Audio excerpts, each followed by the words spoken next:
I always show my wife what I'm creating. I think personally for me, it's down to my judgment, really, Yeah, whether I think it's going to be too messy, too noisy, too crowded. And I do put them up, and art is subjective. of course. Photography is art. So some like, some don't. I think as a photographer, as long as you're happy with what you're creating, that's half the battle, to be honest. As long as you like enjoying and create what you want to do and you're happy with those images, that's the best way to do it. Hey, welcome to episode 366 of the Beginner Photography Podcast, brought to you by CloudSpot. You know that it's the easiest way to deliver and sell your photos online. I am your host, Raymond Hatfield, and today we are chatting with urban street photographer Steve Rolfe about capturing stories of the world around us in a very tiny way. When I think back to art that resonates with me, photos that resonate with me, it's always been some sort of simple but unique idea that is done in a masterful way. A series where somebody photographed everything that they ate in a year. I don't know why that's fascinating, but it is. A series where a street photographer compiles their images to see that everybody dresses exactly the same. You know, a series where somebody takes a selfie every day for 10, 15, 20 years. Again, it's not that one image, I guess, is going to stand out and be masterful and change everybody's life, but it's the body of work combined that is just so interesting to me. And Steve, today's guest, is next on that list for taking tiny figurines of people and placing them on the street with normal street debris to create these fascinating little visual stories. So before we get into this episode, this is like, you got to check out some of these images real quick to get an idea of what we are going to be talking about today. So I posted a link to Steve's Instagram in the show notes. Take 10 seconds to click that link and just see the images for yourself so that, again, you have an idea of what it is that we're talking about, because it is unique, it is quirky, it is simple, but it is done, again, in a masterful way. So check that out. With that, let's go ahead and get on into today's interview with Steve Rolfe. Steve, my first question for you is an easy one. I just want to know, when did you know that photography was going to play an important role in your life? It was a slow burn, I think. I dabbled with photography when I was younger, with just normal film that you send away to get processed and nothing else, and as a teenager, but nothing really stuck. You know, I could take or leave it. 2010 was a watershed time. Christmas, I was in a bookstore, picked up this book of street photography, and I was captivated by the images. And I thought, yeah, I could have a go at this. And it really struck a chord with me. So I thought, okay. So I bought the book and then didn't have a camera. My wife had a bridge camera, so it was a Panasonic. So it was not a SLR, it was not a compact, it was in the middle. So I started doing the photography. Now the book I picked up was the little architectural figures, 1.5 inches high in the real world. So I thought, yeah, bought my own figures and started the creative process. And as I said, it was a slow burn because I was doing it as a hobby at weekends. I was still working within the civil service with government job. It was only when I had a couple of things published in magazines and papers of the little people. And when I took redundancy in 2014 from the job, my wife, who is a self-employed as an interior designer, that was the inspiration for me just to think, well, why not? I've been in the job 22 years. And I thought, yeah, let's just go. Let's take a leap of faith and go for it. So that's when it all became really serious for me in 2014 when I started as a professional photographer. But I still do the little people. That was where my inspiration started and the creativity. So I still do scenarios. So yeah, that's where it started, I suppose. 2014 was when it really got serious, and that was 4 years into my sort of career stroke hobby. Yeah, the photography journey there. When you first picked up that book of street photography, I know that street photography, like you said, it struck a chord with you. It strikes a chord with a lot of people.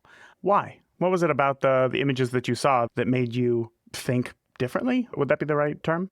Yeah, I loved the American TV series Land of Giants. Mm-hmm. And obviously I saw it not on the first run.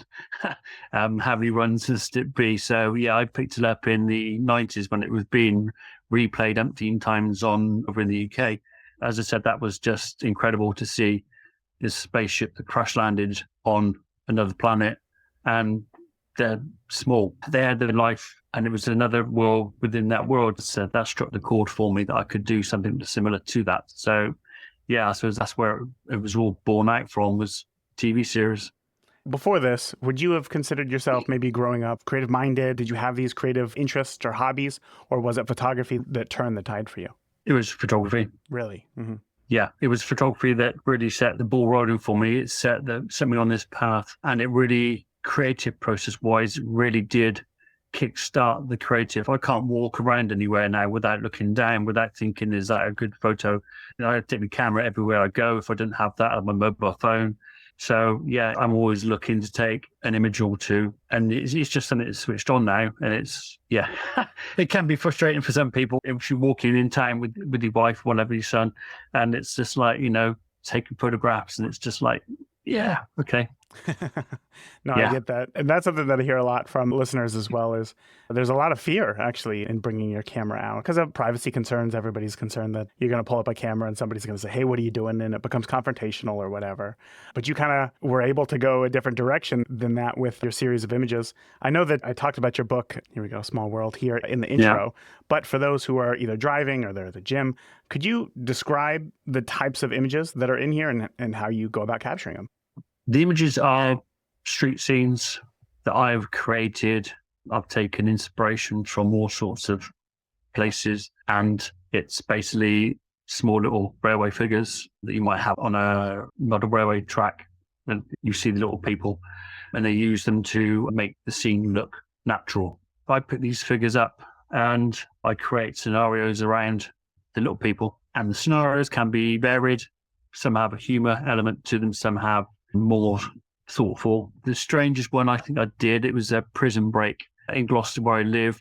There was a prison, it's now closed, and I just had these 3 little figures painted as prisoners, and I thought, yeah, one Saturday night, 8 o'clock in winter, so it was dark, and I'm thinking, yeah, okay, let's do this. So I'm ferreting around the bottom of this prison wall with a torch, putting my little figures to create a prison break, and there's sirens going off in the distance, and I'm thinking, am I really this stupid doing this? I managed to get a few images.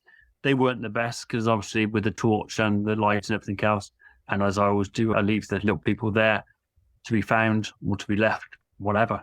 Following morning, went back round and nowhere to be seen. So either they were kicked along or a prison officer has gone round to do a search and they ended up back in prison. No one knows.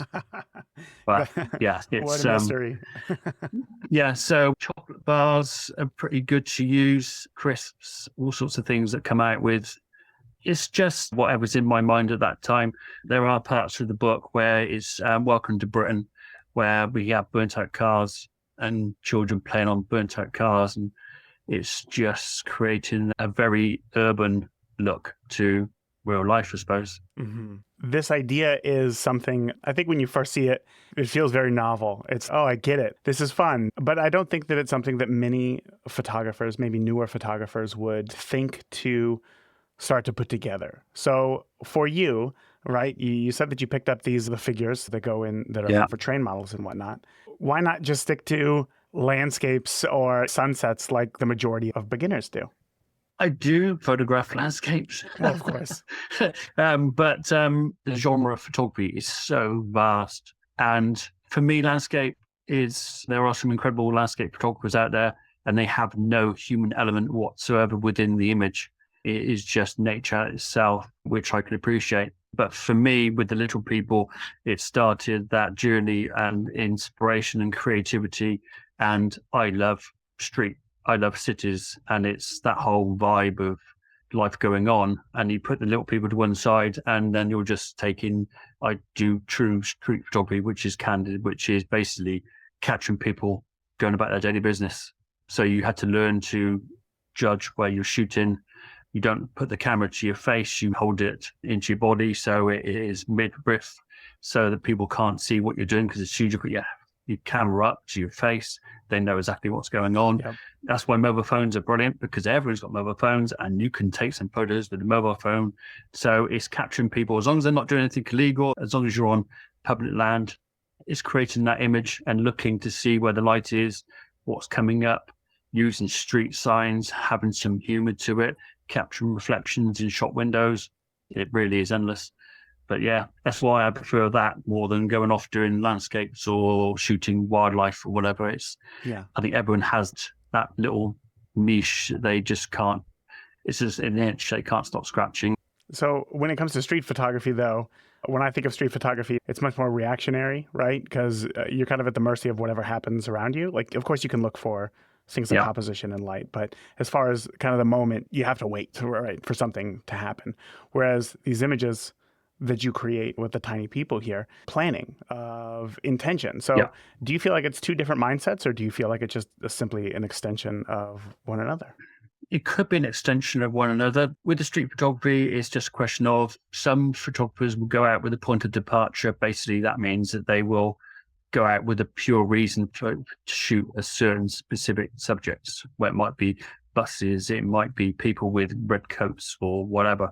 I go out, I just empty my brain or mind of everything and just see what the street gives me. With the little people, there's planning. One of the images in the book is a little person picking up things out of a burger. It's the gherkins, or as we call them in England. They're like savory cucumber. Mm-hmm. And then they put it in certain mainstream burger joints. They put them in burgers. Now, I take mine out. 90% of people take them out. And they end up on the floor. People just don't care. They just stick them on the floor. So we had this burger, a meal, it was last year. And I saved some of the gherkins, put them in a plastic bag into the fridge for 2 weeks because I wasn't ready to use them. Sourced out what I needed. I had a little person, a little road sweep man to pick them up. I needed a backdrop of where the gherkins came from. So you have the correlation, you have the connection, and then it's trying to find the pavement so that it fitted really well so the man wouldn't be hidden, but you can see exactly what's going on. So I found what I wanted, took the gherkins out with me. I took the little person, I found the right time of day, placed them onto the floor, onto the pavement or sidewalk, and then shoot the scene. So then I shoot aperture priority because I find that it's the best way, AV on cameras, if anyone wants help, because then you can focus centrally, get it nice and sharp, and then the backdrop is slightly blurred. So the burger joint is quite well famous. You have that in the background. You have the little person picking up these gherkins. So you have a complete connection with what it is. So it's not just some random thing on the floor. And my question, the name that I originally put was why, was because most people take them out. Most people just bin them. Why put them in? Huh. Wow. Okay. When looking through the book, as I think I said earlier, there's this whimsical quality to the photos, as if you're just walking along, you see something interesting on the ground, whether it be a piece of trash or some gherkins on the ground, and then you set up your figures that you have there. But hearing your explanation there, it sounds quite a bit of planning goes into making these images look very organic. Is that right? Is that the intention? Yeah, that's it. Yeah, it's organic. Yeah. Over in England, we have a chocolate bar called Mars, and that's in the book as well. So I had some men with chemical suits, and I wanted to do something, and it was around the time when Mars has been discovered. And so I had this Mars bar with me. Again, I had it with me for about 2 weeks, 3 weeks, trying to source out a location that was good on the sidewalk. Had the little people, so I thought, yeah, okay. So I managed to find a location, had these. I took the end, I ripped the end off the Mars wrapper, took a chunk off the end so you can see what's inside it. I had the Mars wrapper showing, so you know what's going on. It's Mars. And the little people, all with the asthmatic chemical suits all over this chocolate bar. And it was basically, you don't need to go to space to explore Mars. Right. Wow. So looking through the book, I mean, that was going to be one photo that I was going to use as an example, because it just looks, again, as if you had just stumbled upon that scene, seen the half-eaten Mars bar, put those guys down, and took the photo, and you were done. But there are other photos that definitely look like more planning went into them. I believe the one called Nothing to See Here, there's a tiny figure, and she's cleaning up also a tiny body chalk line, right? That's it. Yeah. And I could tell that you didn't just stumble upon that tiny body chalk line, right? So like you had to manufacture that. Are there any photos that you just show up and say, this is great just the way that it is, here we go, put down my guys here and snap the photo and you're done? Or does each photo take quite a bit of planning and preparation? All take planning. Wow. There's only one possible in the book, and it's the one with the beer can. And I saw the beer can and it was in that location. And I thought, okay, I can do this. So I got a replacement beer can And then I used the little people, 2 police officers. So that was one of the probably easiest ones to create. So over in the UK, we have a program called I'm a Celebrity, and it's basically celebrities that are taken into the Australian jungle and they have to do trials. They're there for 3 weeks and they have to do trials. They can't eat they don't eat normal food, whatever they have to. So, and they have bush tucker trials. So the original name for that was I'm a Celebrity. So he was doing a bush tucker trial where he was drinking the beer and he fell out. So the 2 police officers are there waiting to arrest him. So it was, as I said, that was probably one of the easiest ones I did because the beer can was already there in situ, or one was already there. And I just thought, yes, that would work really well. Yeah. Oh my gosh. Okay. So my whole thought process when coming up with questions in my head now has completely changed because I thought that the process of capturing these images was much less involved, I guess, than what it actually is. So this is really interesting because now you have quite a number of these images that you have produced. Here's how I thought it went, right? You go out, you see something interesting. You're like, this is great. I'm going to throw my guys down, snap a photo, keep walking down the street. Oh, that's interesting. Throw down my guys, take a photo. That is not the case, you're saying. So when it comes to each and every photo, where does the ideas come from? I mean, you said that you walked around with a Mars bar in your pocket for a few weeks. You had to have an idea for that photo, and then you just had to walk around and source it. Where do these ideas come from? That's the thing, the creativity, the process. I've been creating these scenarios since 2010. You look back at my original ones and it's really quite the difference with the quality. It's a million miles, but the creative process grows. And for me, the ideas just come along. As I said, you can be walking along just to get some photos, just to go out for an hour. And there might be a few images there that might come up and think, yeah, that would really well. That would work really well. So I've got the idea, I've got the location, but then it's what figures am I going to use for this one? I had so many, I got such a back catalogue of images. And when I sent it over to Trope, the publishers, they picked and choose which ones they wanted. And then they asked, what have you got more? Have you got more? So then I started to create new ones. And that is easier said than done because I went 3 weeks and I had nothing in my head. It was bright as block. Oh, no. And I'm thinking, this is getting serious now. But within the space of a week, you can hit so many new ones because it sparks the creativity you can spark. And it's like, yes, I got that one.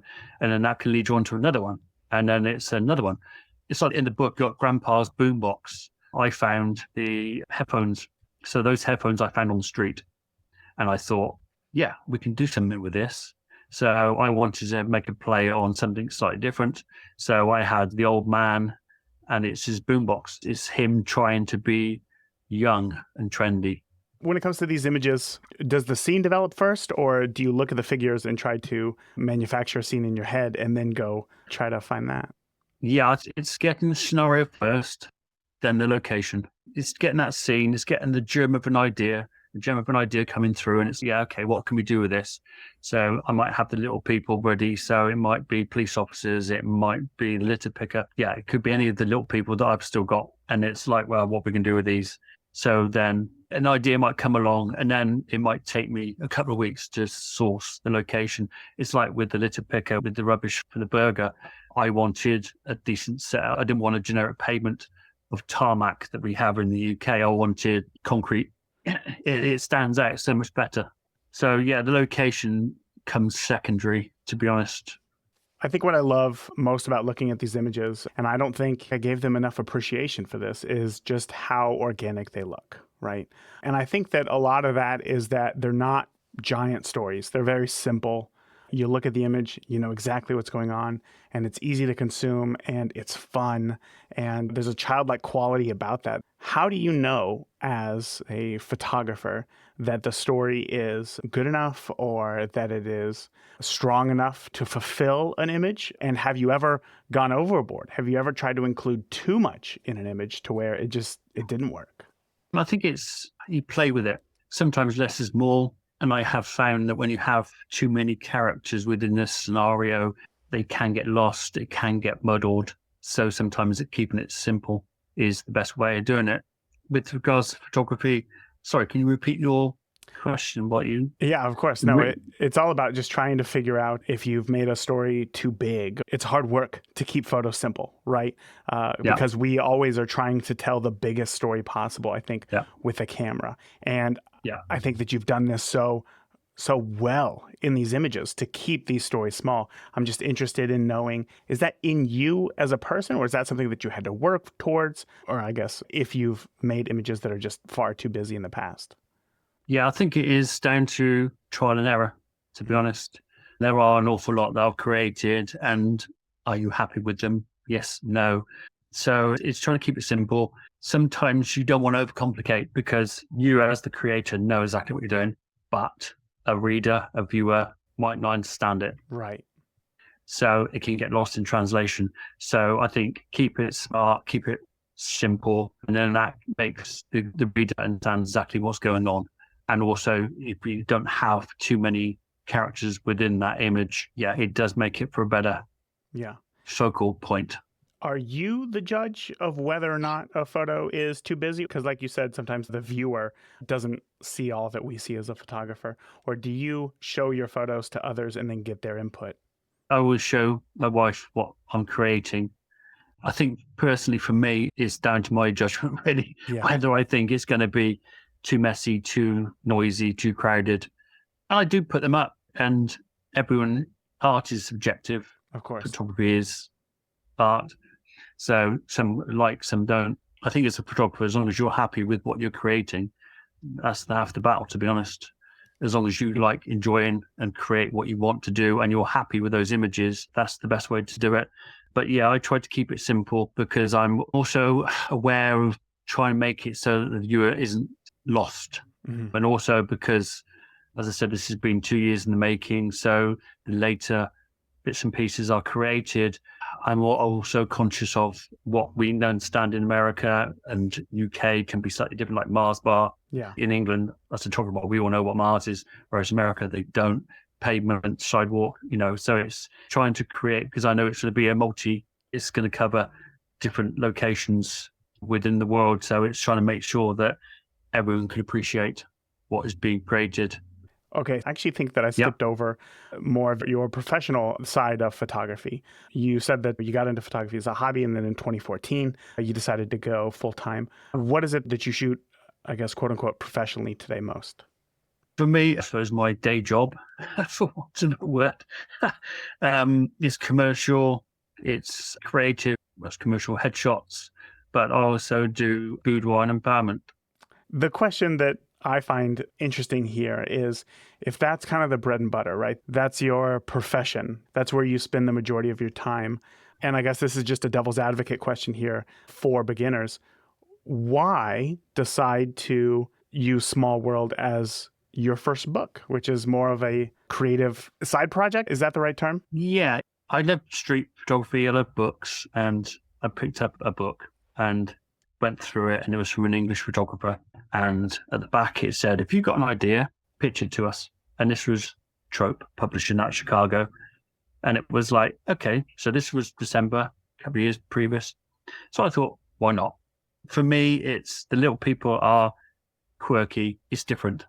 Yes. It's creative, it's different. And when you look at photography books, everything else, there's not that much going around which would rival the little people. So I thought, why not? So I got lots of back catalogue, and they are the ones that got me started. So they're only 1.5 inches high, but they might be small, but they made a big impact within my photography career.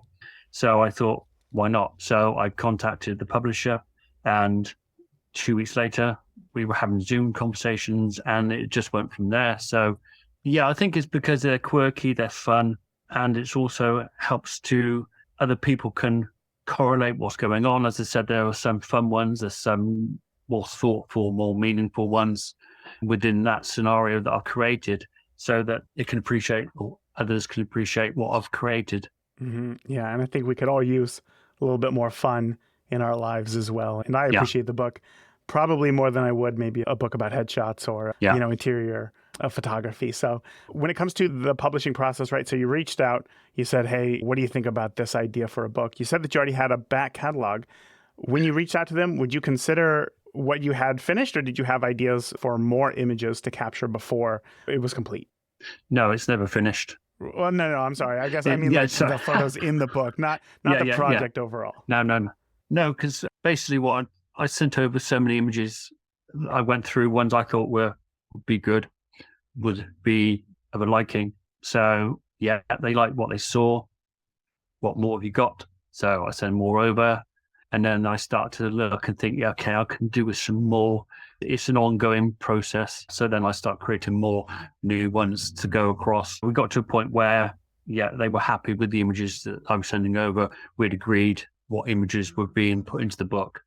But as I said, it's an ongoing process. There are more being created as we speak. Yeah, fully understand. So when it came time, they were like, we like these photos. And you had decided, okay, but I need some more. I'm going to capture some more. This is, I think, looking at a body of work as a whole is something that a lot of new photographers have a difficult time doing, probably just because their body of work is so small, so they don't know what is missing. But how did you know where there were holes in what you had captured and what you needed to continue to capture to be able to put into the book? Did that question make sense? I feel like that was very wordy. Yeah, no, I didn't know where any holes were. As I said, so many images I sent over. So we went through that process. And then we got any more? So it was, yeah, okay, I'll send these over. And then I look at what I've done recently or previously. And it's, okay, do I think that is worthy of going in the book? Do I really think that captures what I think the essence of the book is? So then I start to think, okay, let's do some fresh, let's do some new ones, send over and see where that goes. So vast majority of the new ones they liked. So they've been pushed into the book as well. Or sorry, not pushed, but they've been put into the book. Because this is my first book, so I'm very much led by the publisher.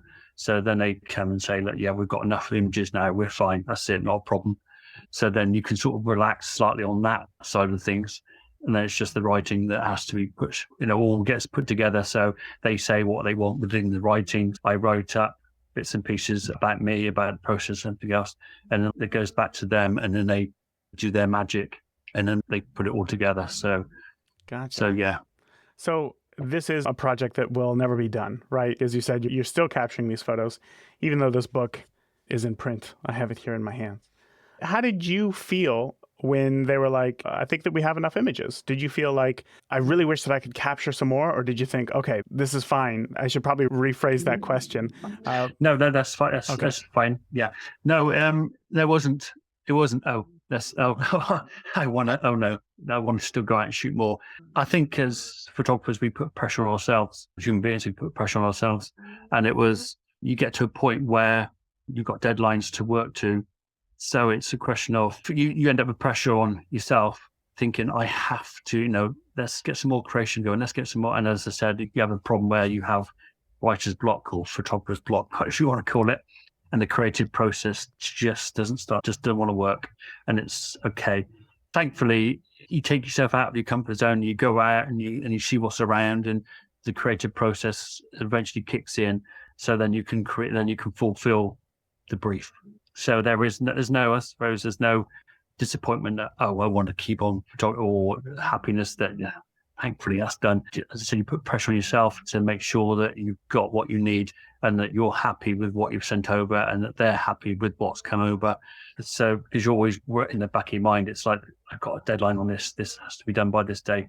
I think there's an element of relief that, yes, we've reached that deadline and everything's sorted. So it kind of sounds to me like you knew going in that this project would never be done. So to kind of give up some of that control in the beginning just to get it out, because getting it out is better than waiting until it's finished and possibly never be released. Is that right?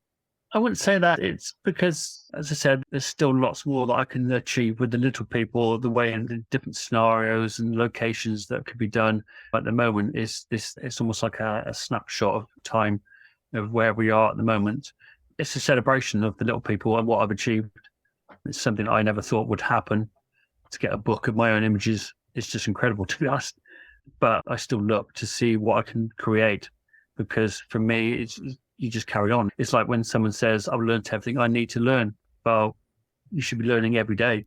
And with photography, you can learn every day because the light changes, this changes. It's a very organic, it's a very creative process. Yeah, as far as the little people are still going to be done. So where we go in the future, I've got no idea. But at the moment, in the present, we've got a book that's being published and it's just incredible. Yeah, no, of course. It's a huge accomplishment. Personally, I think when it comes to ideas for like photo projects, I can easily come up with a million ideas, and it's hard to narrow down my focus into doing one. You just got started on doing one, right? But you said that you've been working on this literally for years. Was there ever a time where you thought to yourself, you know what, maybe I'm going to spend more time exploring a different photo project? Or did you think, I got to stay the course on this to take it to a certain point? No, I never thought that change in tact, because the whole little people, the creative process, it's being out on the street, it's finding new things. And for me, it's part of who I am. They started me on this journey, and there's more to be done with the little people. And as I said, creativity wise, it changes. Some days you can have a good day, some days you have bad. But I would never think of, no, I'm done now. I need to go to do something else, because I still think that there is an awful lot left to be done with these. Things change, and yeah, I can't see it ever changing. It's not that I do the little people or 24/7. My day job is different. So these are, I suppose, my release. Yes. if that's it, but it's all a creative process. So it's something to be enjoyed, I suppose. Of course. I love to hear that. Sometimes it just takes the tenacity to keep going. And I know personally that can be difficult for me to do. I'll try something and I'll be like, wow, that's really cool. And then just because of circumstances, maybe you can't just keep shooting and you can't stay in that mode. So you have to take a bit of a break. And within that time, you find something else and you're like, that would be cool to explore. And then you forgot about the other thing. But then here I am years later and I look back at those photos and I'm like, wow, these are good. Why did I not continue with this? Yeah. And it's good to hear that just sticking with it is going to be fruitful. That's good. I'm trying to think of any other questions, but I don't know. I just want to know, is there anything maybe that I didn't ask you today about either the photography process or the bookmaking process that you want to make sure that listeners know and understand? But the publishing is, as I said, it's over 2 years in the making. The book should have been released last Easter, but because of COVID and all sorts of other bits and pieces, everything was put on hold. Mm-hmm. And it's not just my book. It was a lot of the books. And there was about a period of 4 to 6 weeks last year where I didn't know whether it would be published or not. Thankfully, it did. But yeah, it's ups and downs. It's a lengthy period. It's a lengthy process. But I had an email through with how the book was going to look. So you have an outline of the book with images, and that just blows your mind. It really does. And you're scrolling through the images online, and it's wow. And it's just like, you can't believe that you're seeing your images mocked up for a book. And then you can times that by 1,000 when I got a couple of advanced copies through in the post, and you actually have a book in your hands of your images. And it is just like all the Christmases come true. It's just, I never started this process with the little people. I never started this to get a book. So to get a book, just to reach out to a publisher across the pond, as they say, across the water, with an idea, and then 2 years later I got a book. Yeah, it's just crazy, but it's absolutely brilliant. It is brilliant, and I would say to anybody that if you've got an idea, go for it. Just keep pushing. Just contact. It's just many years ago, I would always wanted to write books. I wrote a book, and I contacted publishers, and nothing. And you push that for 2 years or so, and nothing. So writing wasn't my thing, but photography was. So just to contact people or publishers, and if you've got images that you think are worthy, just do it. It doesn't cost anything to send an email or to reach out to somebody and just say, look, I've got these images. Are they any good? Would you like to publish them? And it might happen. You never know where it might lead. But for you, it led to a book. Yeah. Very exciting. Well, Steve, this has been a wonderful conversation. I've thoroughly enjoyed chatting with you today. And I'm sure that listeners are thinking to themselves, wow, I really want to see maybe more of Steve's images and see what it is that we're talking about. So can you share with us where we can find you online? Yep. So if you go on to Instagram, it's Steve Rolfe Photography. That's where an awful lot of my street art is, street photography is. Also on Instagram is Little People Media. So yeah, that's where they all hang out. I hope this episode sparked some creative ideas for you. I had 3 big takeaways from this one. The first one is it really takes a lot of work to make images look organic. I came into this podcast interview ready with questions, assuming that Steve just stumbles upon trash and places people in the scene to take a photo. I had no idea how much planning went into each of these images. But that's kind of the goal, right? Like, you want your images to look natural, but also have your own signature on them. And I think because of the work that Steve puts in, masterful. Like that's what takes it to that next level. It's not that he was just walking along and, oh, that's interesting, takes a snap and is able to create something great consistently. It takes a lot of work to make something look organic. Next takeaway was this was a 10-year-long project. I sent out an email newsletter a number of weeks ago where I shared a video with past guest Dan Milner called The Parallel Project. The idea of the Parallel Project is it talks about the power of a long-term project that you can shoot whenever, without permission or without access. And that's kind of what Steve has created with these images. He doesn't need people to get permits. He doesn't need a big lighting rig. He doesn't need a fancy camera. He could be traveling. He could be home alone. He could be running errands and still capture one of these images. And over time, the collection grows and grows and grows into something amazing, right? It's one photo at a time, over a length of time, creates a series of images. Oftentimes we as photographers think, oh, well, I have to have hours to dedicate to photography to go out and create anything meaningful. But you kind of don't. You just go out, you take the one photo, and over time, you got yourself a collection. And my last takeaway is that printed photos are not the same as digital. It's a whole new experience. And I've talked about this before. I'm going to have a call to action here. If you have a photo that you're really happy with, or if you have a photo that you really love the edit and you think it's cool, or you have a snapshot that just reminds you of a great memory, I encourage you to print it, because when it is printed and it is in your hand, that image takes on a whole new life that you can't experience on a computer. As great as digital photography is, it's the print that really makes an image mean something. I would love to hear your biggest takeaway from this episode. Feel free to share it with me in the Beginner Photography Podcast community or shoot me an email at beginnerphotographypodcast@gmail.com. Lastly, I want to take a moment to showcase Amelia Jane, who is our listener of the week for leaving the podcast a 5-star rating and review in Apple Podcast. Amelia says, every photographer should listen to episode 223 with Chris Grunder. That was such a great episode. Such a fun one to record as well. She said, the question about is photography an art? Man, all of this information shared is exactly the depth of knowledge I've been looking for that you cannot find on Instagram. This podcast is for photographers of all levels, not just the rookies. Yes. Oh, I'm so glad that you have been able to take away so much, Amelia. And I'm right there with you, trying to have these deeper conversations. I don't know if it's, necessarily deeper, I guess, but it's just conversational conversations. It's not just a one-way street that social media feels like oftentimes, where somebody makes a proclamation and then other people have to just react to it. But when you have conversations with people and you really listen, they open up and they often share things that maybe they've never directly thought about or verbalized themselves. And that is where the magic is. So again, really appreciate you, Amelia. If you are enjoying the show, I cannot tell you how helpful reviews are. If you're listening on Spotify, you can leave the podcast a star rating right from the show's main page. Or if you want to leave feedback directly, feel free to shoot me an email, or better yet, a voicemail by clicking the contact tab at beginnerphotographypodcast.com. I really hope to hear from you. That is it for this week. Thank you again for tuning into this episode of the Beginner Photography Podcast that is brought to you by CloudSpot. Truly, easiest way to deliver and sell your photos online. You can learn more about CloudSpot by heading over to deliverphotos.com and grab yourself a free account today. And remember, the more that you shoot today, the better of a photographer you will be tomorrow. I promise. Talk soon. If you enjoyed today's podcast, please leave us a review in iTunes or your favorite podcast player.